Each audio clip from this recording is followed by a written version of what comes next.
Muchas gracias, Edgar. Bueno, muy buenos días a todos. Es un placer estar en esta reunión de la Academia y de la Universidad de Rosario. Me pidieron hablar del tema de recursos naturales e industrialización. Yo voy a tomar un tema un poquito más amplio, que es el del papel de los recursos naturales en el desarrollo, porque hay una polémica bastante extraña en principio, y es la de si tener recursos naturales es una bendición o una maldición para el desarrollo. Y lo voy a ligar con el tema del crecimiento de las otras actividades. ¿Esto qué es? Pues comienzo con lo siguiente. ¿Por qué deberían ser una bendición? En principio, tener recursos naturales, y por eso nos referimos a tierra, agua, costas, minerales, petróleo, pues debería ser una bendición, porque es un factor de producción adicional al trabajo y al capital, y que tradicionalmente se consideraba que era casi gratuito, o gratuito. Ese casi lo pongo así, porque en realidad quienes conocen bien, por ejemplo, un sector como el sector minero o el sector petrolero, saben que siempre hay que invertir bastante y hay que tener un buen desarrollo tecnológico para encontrarlo. Pueda que esté allá, pero no es tan fácil de encontrar y de sacar, y por eso lo pongo casi gratuito. Además, permite desarrollar ventajas comparativas en actividades conexas. Este es un primer vínculo con el tema industrial. Un país no puede tener agroindustria, que es una industria muy dinámica hoy día, si no tiene agricultura. Es decir, uno no puede ponerse a llevar. Por algo Brasil es el mayor productor del mundo y exportador del mundo de jugos naturales, esencias de frutas, todos los procesados industriales de las frutas, porque es un gran productor de frutas. Lo mismo se puede decir de la petroquímica. No hay ningún país que sea un gran exportador de petroquímica que no tenga petróleo, porque sin esa base cercana no se puede desarrollar bien esa industria. Y lo mismo la carboquímica y lo que hoy día se llama la sucroquímica, etc. Pero además hay algunos servicios que requieren estos sectores, la agricultura, petróleo y minería, que no se desarrollan si uno no tiene agricultura, minería y petróleo, y que son servicios muy sofisticados. Digamos, todos los servicios hoy día para la agricultura en materia de biogenética, de distintas formas de siembra, de tratamiento de semillas y producción de semillas. En el petróleo ni se diga, todos los servicios asociados con el petróleo. Por ejemplo, Colombia tiene hoy día más de 300 empresas de servicios petroleros que se desarrollaron porque tenemos un sector petrolero, muchas de las cuales están exportando, porque las compañías petroleras se mueven internacionalmente, las conocen acá, ven que ya están trabajando bien y les compran servicios en otras partes. Y aquí hay cosas tan sofisticadas como interpretación geológica, georreferenciada, etcétera, etcétera. Digamos, todo lo que es el tratamiento de pozos, etcétera. Y lo mismo pasa con la minería. Además, hay otros encadenamientos más convencionales, que no son tan importantes desde un punto de vista de desarrollo tecnológico, pero sí de empleo. Por ejemplo, la construcción o servicios de catering, que en todo caso uno cree que es una cosa muy simple llevarle comida fresca a todos los trabajadores que están por allá en los pozos petroleros, que normalmente no quedan muy cerca de nada. Y resulta que tampoco, esas son industrias que tienen algún nivel de sofisticación. Y hacia adelante, temas de transporte, procesamiento, o sea, estos son los encadenamientos, digamos, tradicionales. Yo estoy separando aquí los más tradicionales, que no tienen tanto contenido tecnológico, y arriba los que tienen más contenido tecnológico. Y finalmente, y eso no debería ser una ventaja despreciable, permiten obtener abundantes ingresos fiscales de moneda extranjera. El tener ingresos de moneda extranjera pues le permite a uno importar mucho más maquinaria, insumos. En principio, en una región como América Latina, donde durante mucho tiempo se habló de la restricción externa, pues tener un generador grande de divisas es importante para el crecimiento.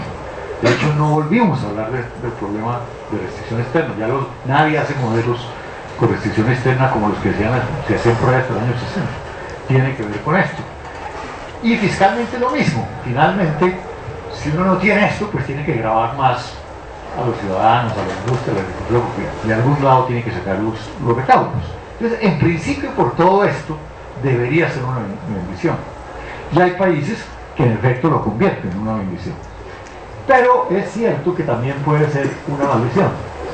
Es un poco extraño, esto no fue mi diseño, perdónenme ustedes, pero es al pasar de un computador a otro. Para comenzar, y yo voy a comenzar un poquito con las cosas, digamos, que hoy día se discuten más, porque ha habido preocupaciones sobre los recursos naturales de distinta índole, pero algunas de las cuales hoy día ya no son tan importantes. Yo creo que la principal tiene que ver con el hecho de que cuando uno tiene descubrimientos de recursos naturales o hay alza de precios, pues hay una sobrevaluación cambiaria que es difícil de evitar. No imposible, vamos a ver eso. Por eso supongo pueden conducir a sobrevaluación cambiaria y a otros efectos adversos sobre sectores transables. Si hay un ingreso muy grande de afuera del petróleo, del carbón, del café, del níquel, pues hay mucho ingreso que se gasta. Eso se gasta en parte en bienes transables, cuyos precios pues, están fijados por precios internacionales, pero en parte en bienes no transables, como la construcción, el comercio, que eso sí no son transables, están limitados en oferta y aumentan de precio. Por eso, por lo general, cuando uno tiene un boom de minerales, tiene un boom de esos servicios, de la construcción y del comercio interno y del sector financiero y todo eso, pero eso le complica la vida a los transables, porque su precio está limitado por el precio internacional. La tasa de cambio se le sobrevalúa y los costos de sus insumos se le aumentan. Entonces ahí es donde está el problema, digamos, potencial con las otras actividades. Vamos a ver, sin embargo, que hay muchos países que con adecuadas políticas macro y micro prácticamente evitan ese problema. Pero es cierto que en muchos casos nosotros no hemos sido capaces de evitarlo.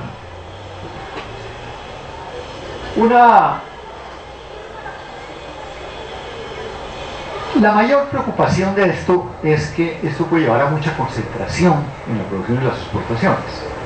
Y digamos, los casos paradigmáticos de maldición son como la de nuestro vecino Venezuela, que prácticamente hoy día lo único que produce es petróleo, y cada vez menos además. Pero concentró prácticamente la totalidad de las exportaciones en petróleo, que casi acabó con su industria, acabó con su agricultura por mal manejo. Y lo mismo es el caso de Nigeria, etc. Pero vamos a ver que inclusive países con una concentración importante en las exportaciones, como el caso de Noruega y Chile en productos básicos, pues evitan mucho estos problemas y evitan un segundo problema, que es la volatilidad macroeconómica. La concentración le puede llevar a uno al depender mucho de los precios de uno o dos commodities que varían mucho, y la volatilidad excesiva es mala para el crecimiento económico. Hay mucho trabajo reciente que demuestra eso.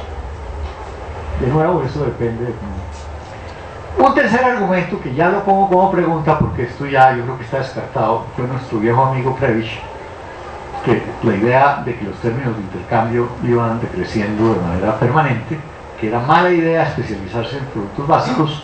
El modelito de Prebisch, ustedes recuerdan, era un modelo muy sencillo de economía cerrada, donde a medida que aumenta el ingreso per cápita, el país demanda, digamos, la elasticidad de ingreso de los productos básicos es baja, y como es baja, en cambio la manufacturera y otros es alta, entonces el precio relativo de los productos básicos va disminuyendo frente al de las manufacturas. Ese es el modelito que, entre otras cosas, tiene unas bases interesantes en Carlos Marx, para los que les interesan estos.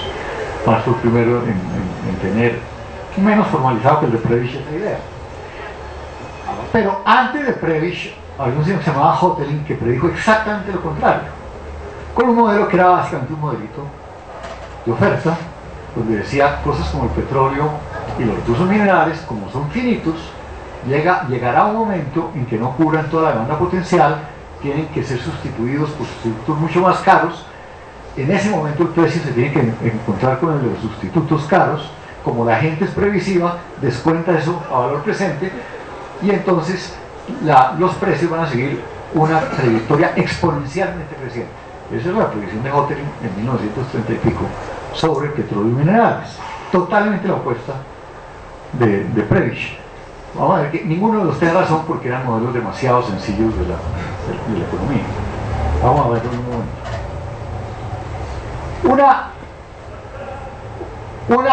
Cuarto argumento, que fue el argumento, digamos, de los modelos de enfermedad holandesa más sofisticados, como el de Jeff Sachs, Corey y otros, se basaban en lo siguiente, que ese primer efecto de desplazamiento, por lo menos temporal, de la industria y de la agricultura y de otras actividades transables. Yo quiero decir lo siguiente, yo no me quiero referir solo a la industria aquí, porque hoy en día hay agricultura de exportación que es muy sofisticada tecnológicamente, y hay servicios tecnológicos igualmente sofisticados que las manufacturas más sofisticadas tecnológicamente. Pero la pregunta es si sectores como la industria son de verdad los que tienen mayores externalidades y mayor impacto de desarrollo tecnológico y a largo plazo permiten aumentar más rápidamente la productividad. Esa es la esencia del problema, porque el problema no es solo que se desplace temporalmente estos sectores, sino que estos sectores, por tener unas ventajas especiales, digamos, cuando uno frena un poco el desarrollo industrial, que eso va a ser malo para el aumento de productividad a largo plazo, porque pierde externalidades y desarrollo tecnológico. Eso está muy discutido hoy día, porque en realidad, ¿verdad?, como ya les dije, a veces hay un contenido de desarrollo tecnológico igualmente grande hoy día en otros sectores. Eso fue totalmente cierto en la época de la Revolución Industrial, la Revolución Industrial, por eso su nombre. Pero la verdad es que hoy día es muy distinta la situación. Uno tiene que hay sectores manufactureros de bajo desarrollo tecnológico de la productividad, cojan ustedes un sector como confecciones o calzado, etc. Y tiene sectores agrícolas de un aumento de productividad y desarrollo tecnológico impresionante, todo lo que son los transgénicos, digamos, la revolución agrícola, el aumento de la productividad agrícola en Brasil y en Argentina es impensable en los últimos 20 años, es muchísimo mayor que el de su industria, el aumento de productividad. Y en petróleo, pues ni se diga, etc. Entonces, ese aspecto de largo plazo es discutible, pero de todas maneras vamos a ver que si uno se preocupa por él, pues también hay algo que puede hacer con las políticas económicas.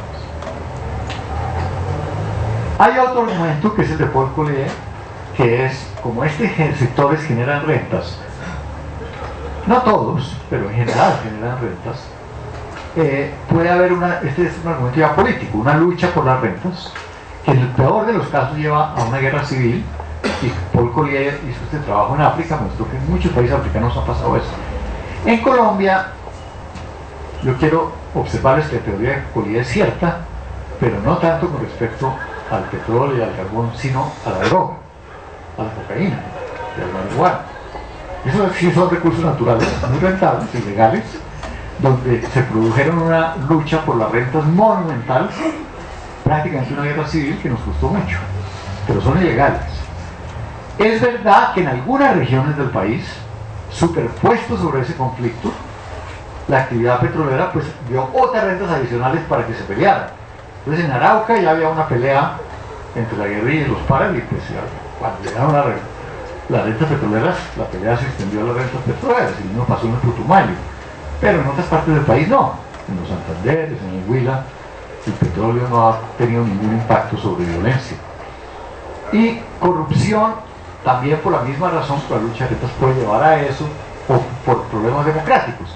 Yo creo sinceramente que hay países que tienen ese problema, no es sino ver el deterioro de la democracia venezolana, que era una democracia más activa y más fuerte que la nuestra, lo que le ha pasado no solo desde Chávez, desde antes, para ver que realmente cuando uno deja concentrar excesivamente esto en el petróleo y hay una lucha por las rentas, que es lo que hay en Venezuela desde hace mucho tiempo, y un nivel de corrupción enorme y en las instituciones, pues eso puede ser funesto, y eso ha pasado en muchos países de África. Entonces hay ejemplos de la maldición. Repito, Venezuela es uno, Zambia, Nigeria y varios países africanos son otros, Ecuador y Bolivia eran hasta cierto momento, y últimamente han mejorado mucho. Estos ya no los pongo ahí, aunque tampoco los puedo poner como historias de éxito todavía.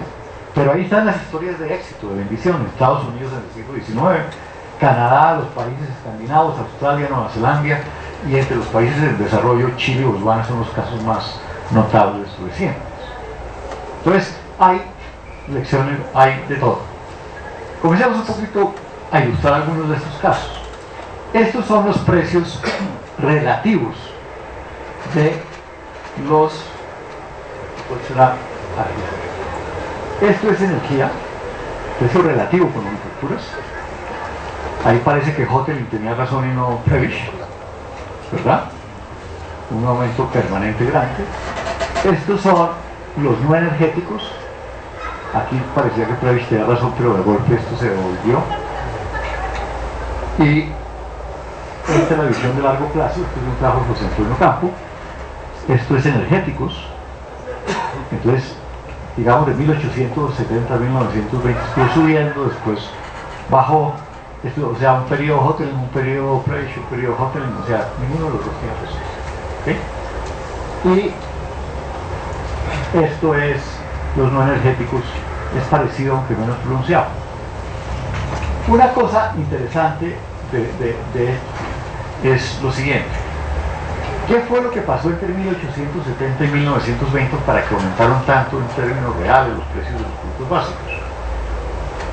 Porque ese periodo Prebisch lo estaba mirando y Prebisch concluyó que ese era un periodo de deterioro, porque él solo tenía a su disposición los precios de la Bolsa de Londres, y los precios CIF en la Bolsa de Londres estaban cayendo, de los commodities, durante todo ese periodo. Pero cuando se pudo reconstruir una serie buena de precios de exportación desde Buenos Aires, estaban subiendo. Entonces, ¿cómo puede subir el precio FOB y bajar el precio CIF? En esos años hubo una reducción de 80% en los costes de transporte marítimo, que se repartieron en ganancias entre los productores y los consumidores. Pero los productores tuvieron... Y este fue un periodo de gran auge para América Latina, porque fue un periodo de mejora de sus términos de intercambio. Después vino este periodo que sí es cierto que fue un periodo de deterioro en términos de intercambio para América Latina, y fue largo. Y aquí, ¿qué es lo que pasa? Lo que pasó es que el gran crecimiento de China, de India y de Asia en general hace que esos países hace 15 años o 20 años no pasaban de ser el 5% de la economía mundial.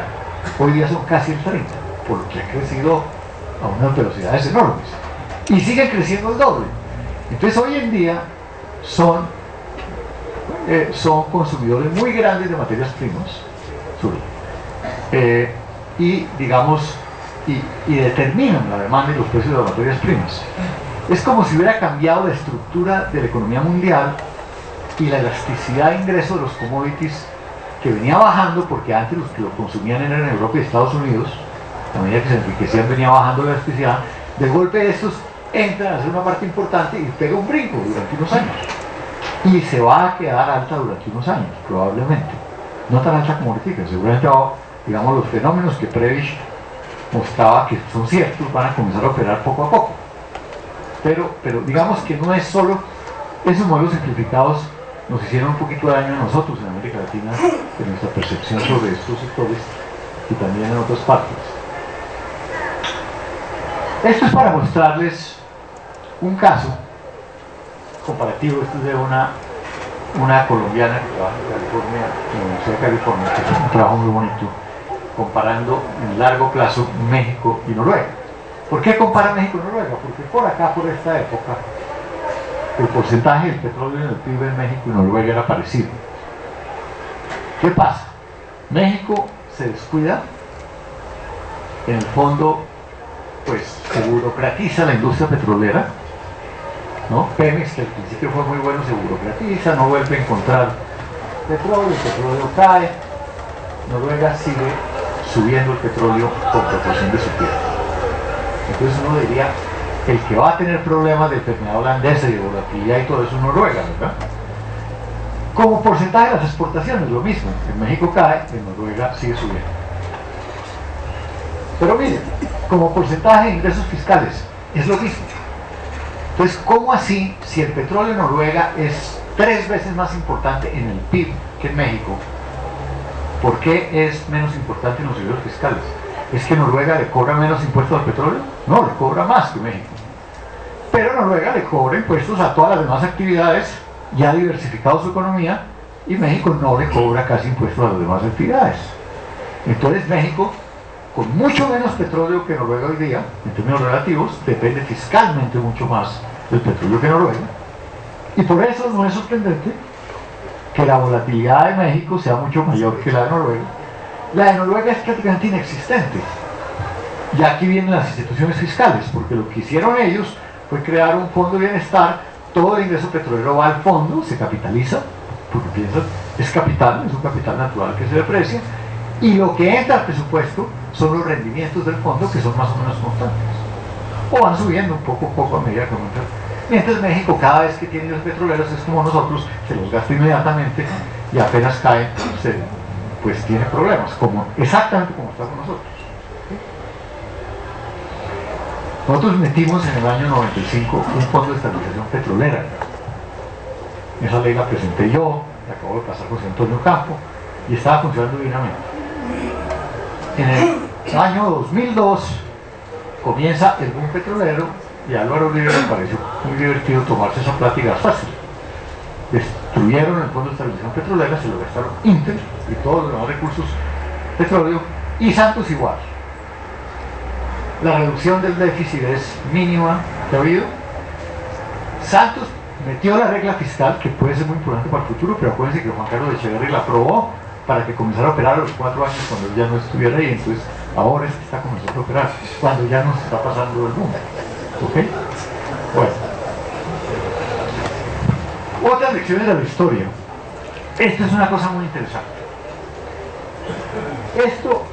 Esto es un indicador de la ventaja revelada en recursos naturales.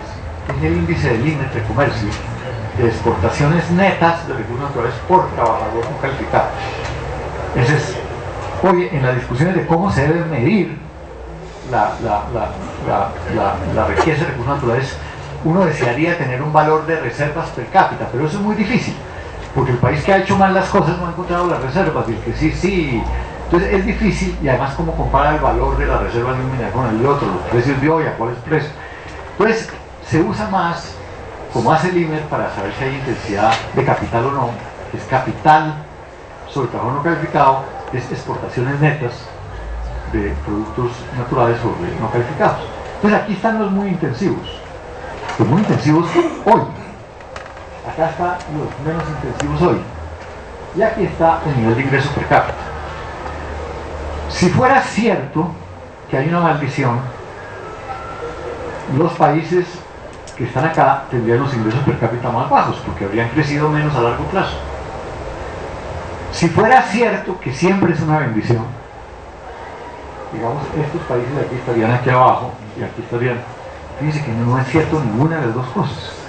Fíjense que los países más ricos en recursos naturales, algunos de los países más ricos del mundo son países que siguen siendo muy ricos en recursos naturales en su ventaja comparativa. Australia, Nueva Zelanda, los países escandinavos, Canadá. Y países que hoy día son grandes importadores de recursos naturales, también están entre los más ricos. Aquí están los países asiáticos, y aquí está hoy día Estados Unidos. Pero Estados Unidos en una época estaba aquí, en la época que se desarrolló, estaba acá. Esto nomás le comienza a uno a dar la impresión de que realmente lo que pasa con los recursos naturales es que hay países que los usan muy bien y países que los usan muy mal, y algunos por ahí en la mitad, digamos. Pues,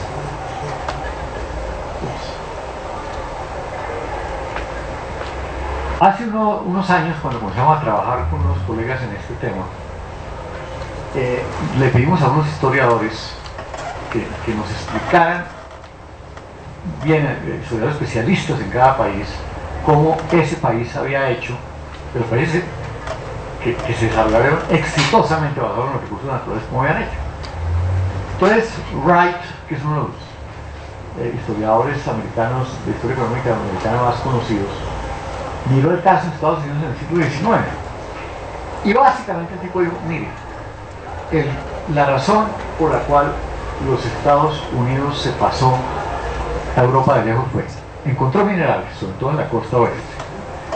Entonces tendió ferrocarriles de lado a lado, con lo cual unificó los mercados. Pero para hacer los ferrocarriles y para explotar los minerales decidió hacer las mejores facultades de geología, de ingeniería, etc. en ambas costas. En el sitio donde estaban encontrando minerales, donde no había nada, hicieron algunas de las mejores universidades del mundo, Caltech, Stanford, etc.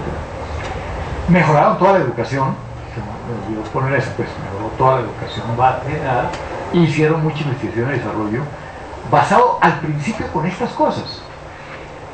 Y lo que generó la gran capacidad tecnológica en los Estados Unidos para luego aprovechar el desarrollo industrial, en la revolución industrial, fue que habían estado desarrollando capacidad tecnológica con los recursos naturales y los ferrocarriles. Y hay un caso muy interesante que es este. Nosotros en alguna época, cuando publicamos un trabajo de estos y fuimos a Chile a mostrarlo, teníamos un cuadro que decía ¿por qué los australianos descubrieron la mina de la Escondida? La mina de la Escondida es la mina más grande de cobre de Chile. ¿Y por qué? Esa pregunta es interesante. Porque Chile era exportador de cobre 50 años antes de que fuera exportador a Australia. Entonces uno hubiera esperado que Chile hubiera ido, los chilenos hubieran ido a descubrir minas en Australia y no al contrario. ¿Cuál fue la diferencia? Durante muchísimo tiempo Chile simplemente explotó con empresas extranjeras o estatales, igual, hizo lo mismo, fue sacarle los ingresos fiscales para llevárselos para otro lado, pero no hizo ninguna investigación y desarrollo, ninguna inversión de capital humano en el cobre, mientras que Australia lo hizo desde el primer día, y Australia hoy día exporta, sigue exportando, ambos han aumentado la exportación de cobre, exporta más o menos lo mismo, pero Australia exporta otro tanto en servicios tecnológicos asociados con el cobre, muy sofisticados, tecnologías limpias para producir cobre, tecnologías de refinación del cobre. Y Chile hasta ahora, en los últimos años, ha comenzado a hacer investigación y desarrollo y ha comenzado a sacar las primeras patentes en este campo.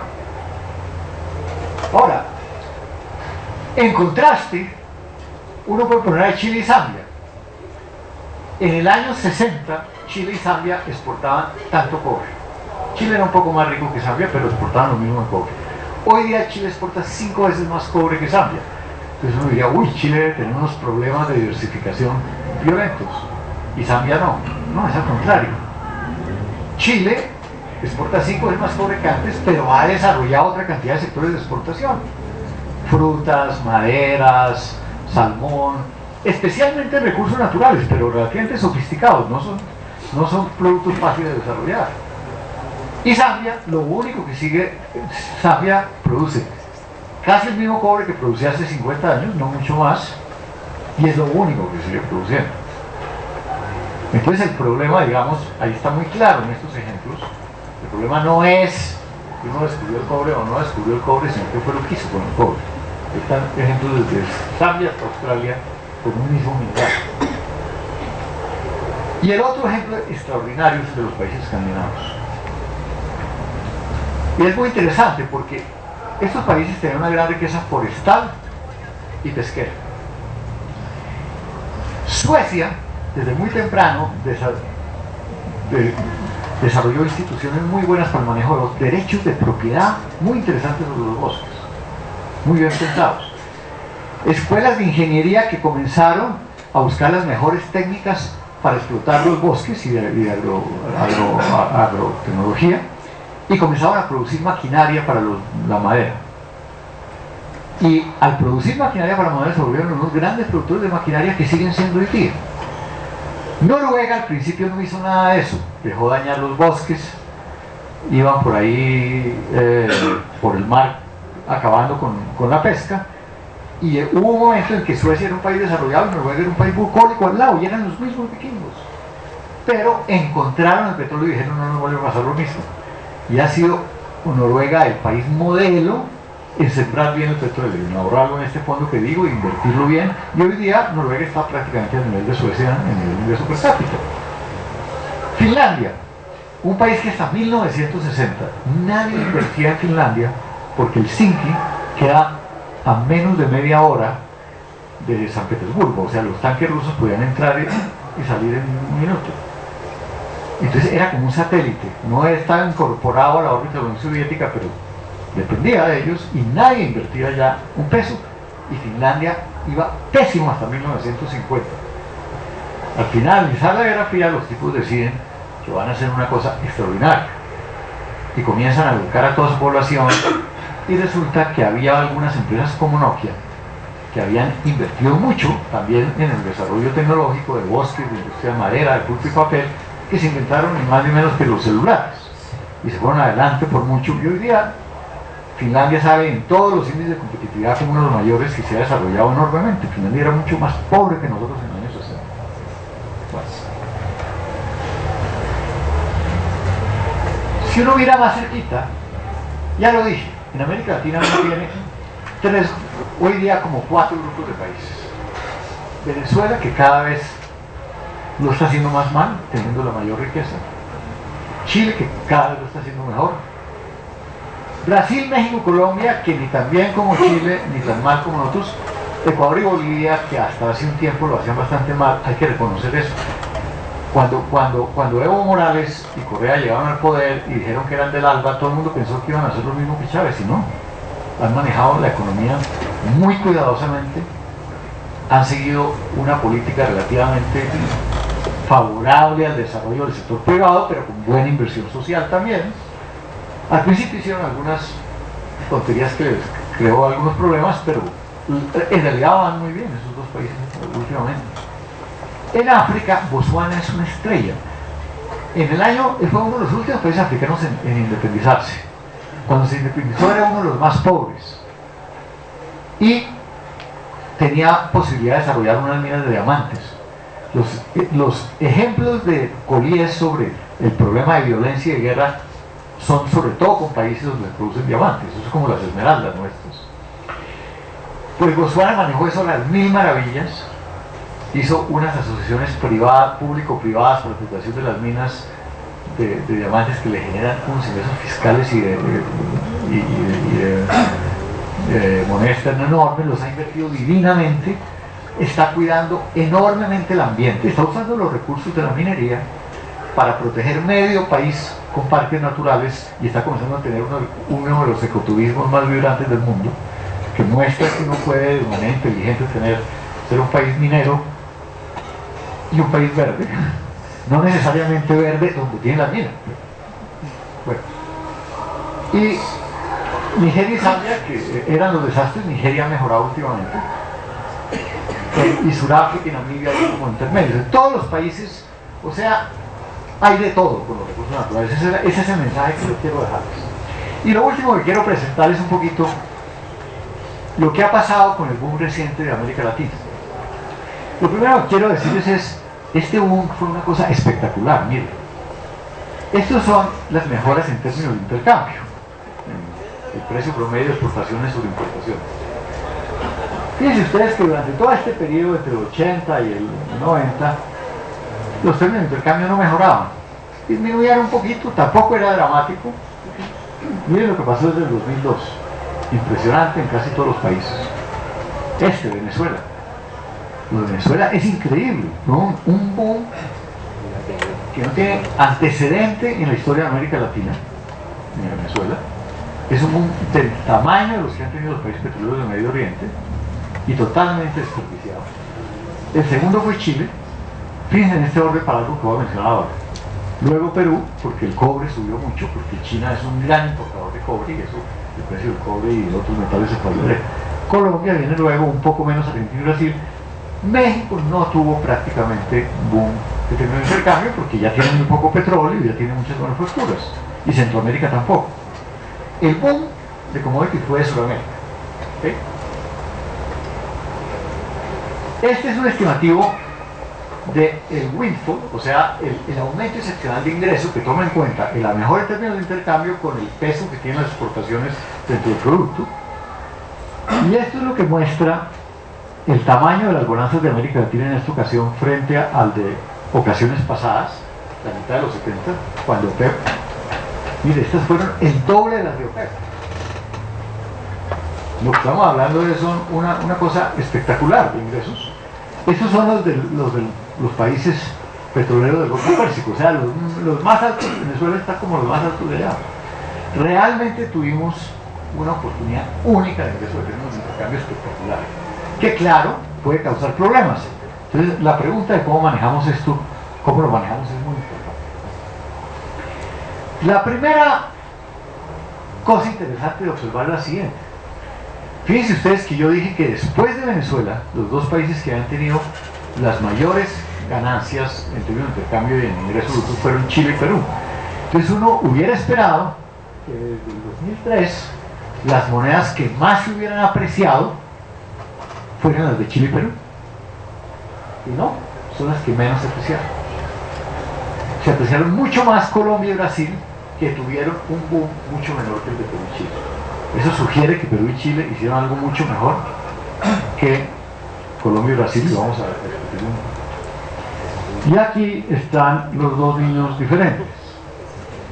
Este es Venezuela, que miren lo que pasa. Tipo de cambio fijo como hacíamos en el pasado, ¿no? Pero como no hay control de lo fiscal ni de lo monetario, tiene aumentos de inflación, pierde reservas y entonces tiene que hacer unas devaluaciones bruscas. A rato vuelve la inflación, vuelve a tener problema de apreciación, vuelve a tener inflación, vuelve a tener devaluación. Durante este periodo de boom fenomenal, a Venezuela se le acabaron 3 veces las reservas internacionales y tuvo que devaluar 3 veces. Y hoy día, el precio del bolívar negro está, creo que es 15-1 con el precio, y por eso hay escasez en los calles venezolanos. Realmente es una historia dramática. Yo creo que pocos casos tan dramáticos como estos se han visto en la historia. Y el otro es Argentina, es que no se ve tan bien acá, pero Argentina, digamos que... ¿Dónde está Argentina? Brasil, Brasil. Ah, no, es que no salió ahí. Perdón, no me salió Argentina. Ah, perdón, tenía para que entrara después, algo me quedó mal, pero les voy a decir cómo es la gráfica argentina. La gráfica argentina muestra que por ahí hasta el año 2008 iba como Chile y Perú. Había evitado la apreciación cambiaria y no tenía muchos síntomas de enfermedad holandesa, pero de ahí para acá se pusieron a hacer locuras. Un exceso fiscal, monetario, se cogieron al Banco Central, bueno, todo lo que se ha visto en Argentina, y hoy día la tasa de cambio de Argentina es una de las más apreciadas.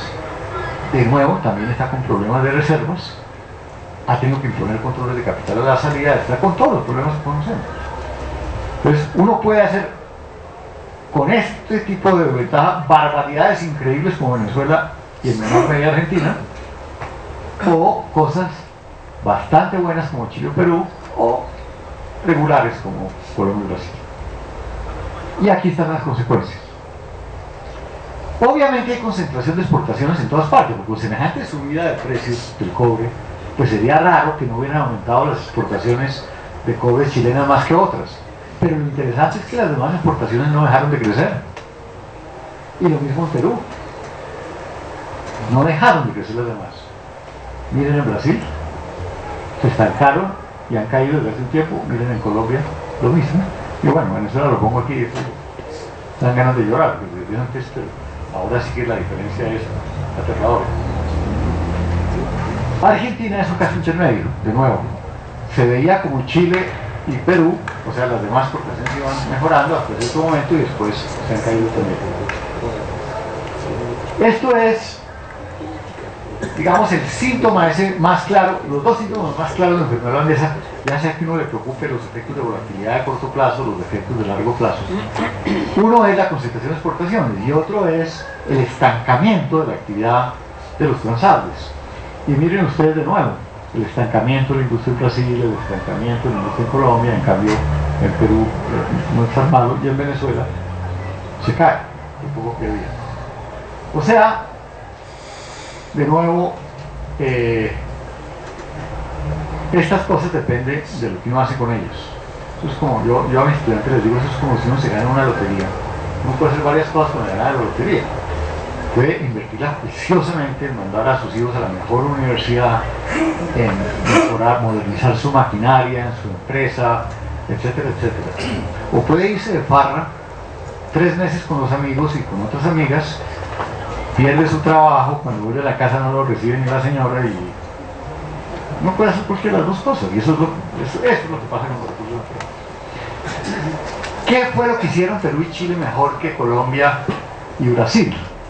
Porque Perú, Chile, Colombia y Brasil, sobre el caso de Venezuela y Argentina, tienen 2 ventajas muy grandes.